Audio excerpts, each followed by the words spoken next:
Paildon, tarong na nga tao. I still believe in him.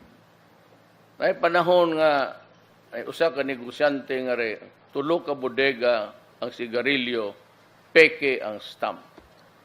It was Paildon ang nagserbato na kusir nga naa diha. Ug naghilom lang siya ni adto sa nangayo sa he could have made millions. Pagay na nako, kung sa pa imo gihuwat raid. Pag raid, ging na nakong tag-iya. Putang ina ka. Arigduhan ang imong kasabi because it can be taxes can be subject to be compromised.